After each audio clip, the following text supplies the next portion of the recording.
સ્વાગત છે તમારું મારી યુટ્યુબ ચેનલમાં। આજે હું મંચુરિયન બનાવવા માટેનું આ કંઈક છે ટોમેટો સોસ, સોયા સોસ। ગોટીને સારી રીતે આપણે તળી લઈશું। પહેલાં જોઈ શકો તો તમે હું તળી રહી છું તે। હવે તળ્યા પછી તે કંઈક આવી રીતે થઈ જશે।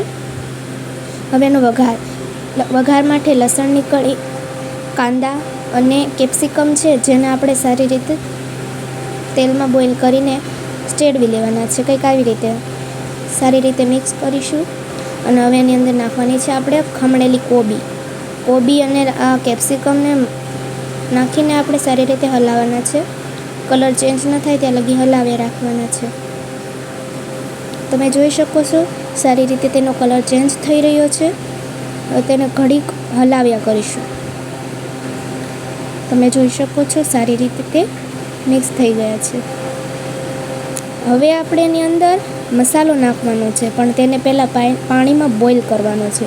તે થાય ત્યાં લગી આપણે અંદર સોયા સોસ નાખી દઈશું, જેનાથી કલર કાળો થાય છે અને ટોમેટો સોસથી તે લાલ થાય છે।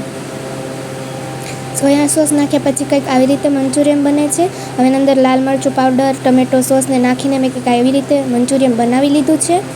હવે એની અંદર આપણે ધાણા એડ કરવાના છે, મંચુરિયન સારું લાગે એ માટે। તમે જોઈ શકો છો મંચુરિયન સારી રીતે બનીને રેડી છે।